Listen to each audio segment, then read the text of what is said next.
So, you know, as a human being, okay, as an average person as I am, I start to think about okay, how I really perceive, okay, what it means mild to moderate hearing impairment, how subjective, okay, this sentence, okay, really is. Okay, am I a good, uh, uh, uh, you know, am I, do I have a good sense? Okay, am I honest with myself to say, okay, that, well, my hearing is only mild to moderate. Okay. Where am I going to, and when I'm going to raise my hand, okay, to basically say, oh, you know, I need some help. Okay. And as much as the OTCs are for those who self-diagnose themselves as having mild to moderate hearing loss, but to be honest about this, okay, people who really struggle with hearing, okay, will raise their hand. We want to try that, okay? And they are obviously not going to be in that category, okay, that this is designed for, either because the hearing is greater or because they have a poor ability to understand speech. Okay. And because of this, okay, they will ask for it. So, you know, it becomes kind of, you know, in a, you know, and I know that so far I've been kind of a little bit negative about this. Okay, I'm going to talk about the fact, okay, that there is a role, obviously, okay, and we do, and I do personally really endorse. There are some really very significant gains for this too, but I'll get to it. But I just want to make sure that everybody understands, okay, the principle, okay, that are involved, okay, in the decision-making process of somebody, okay, you know, whether they're going this way, okay, you know, directly to the hearing aids, okay, or they will use the traditional, you know, method of getting better help for hearing. So there is no doubt in my mind, okay, that our distribution, okay, for hearing aids is limited at this time. Okay.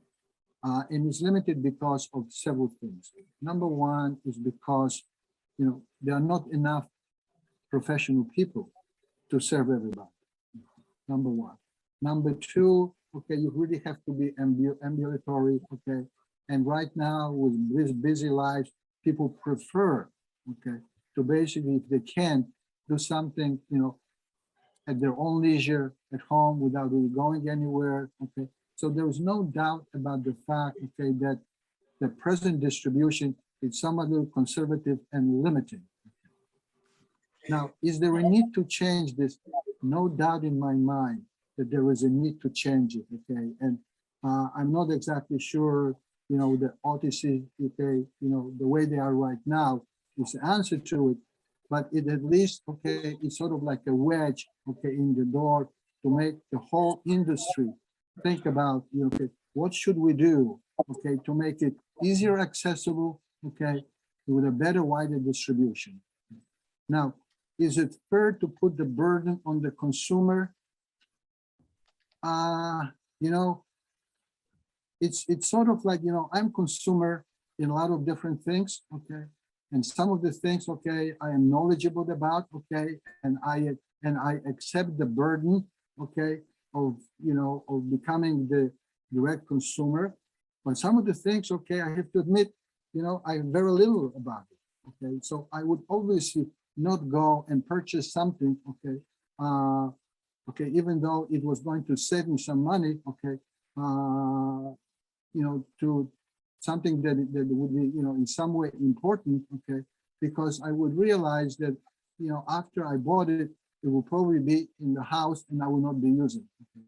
So to put all the burden right now on the consumer probably is a little unfair, okay, and this is why we at AVI, you know, decide to do something about it, okay, and, you know, the next few slides are going to talk about it. Okay? So to summarize, an easier access, important. Better penetration or better hearing, yes, it's important, okay. The question here is easier, better? I guess, you know, 5 years from now, we're going to kind of look at it, okay, and say, well, was this a useful thing to do, or was it something that actually resulted in some negativity towards, you know, hearing devices? What I'm afraid of is what happened about 30 years ago, where hearing instruments were dispensed by anybody, okay, who wanted to basically get into the business of selling hearing aids. Okay. And I remember, very distinctly, okay, about 40 years ago, okay, I was introduced to somebody who used to paint houses, who at one point decided to go into hearing aid business. Okay. And I had an opportunity to meet with this person. And I have to say that the knowledge of this person was less than satisfactory. Okay. And it left a black eye on the whole industry for many, many years, where people would say, I purchased relatively expensive hearing aids and they're in the drawers. Okay. So we are still dealing to this time, okay, with this issue.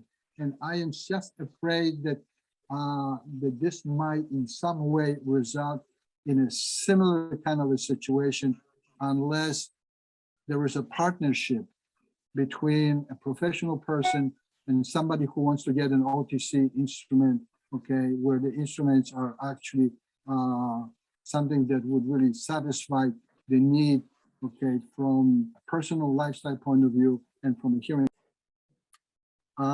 Obviously, the major issue in all of this, okay, is the price issue.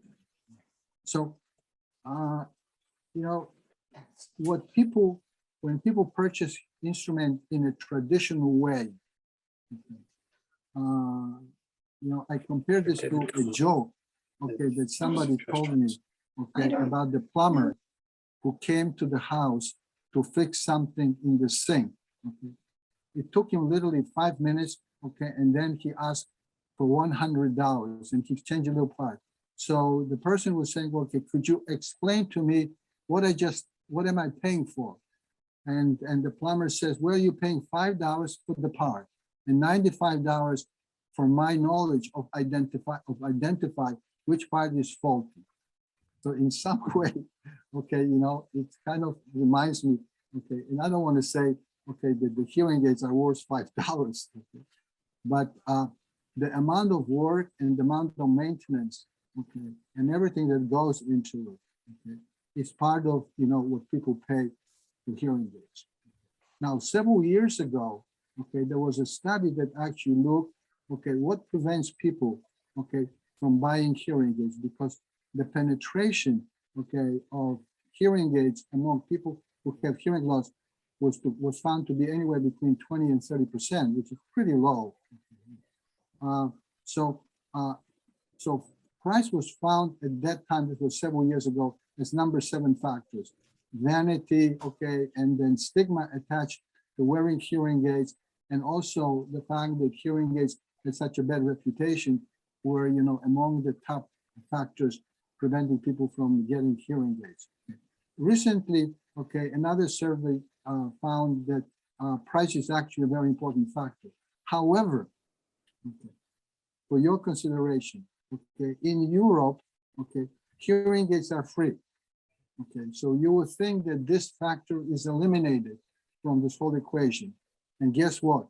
The penetration of hearing impaired market is exactly the same, okay, as in the United States, okay, where people pay for hearing aids a very significant price. So, based on at least this, okay, it makes me believe that price is an obstacle, okay, which is a more of a phantom obstacle, where people understand that this is a lot of money and they believe that the value that they are going to get from the hearing aids are not really going to justify the price. Okay, had people known, okay, that they will get the better value, there is still this thing, okay, attached to the fact that,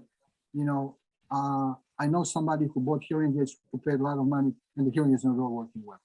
Okay. So people look at this, well, am I going to spend a few $1,000s? Okay, I don't want to spend that kind of money. And this is maybe why people said right now in this survey that price is an issue, where actually there are some other things that hide behind the price, is the value okay, which is attached to the price. The people don't put, enough value. Okay. Now I'm going to talk another value that should be attached to it,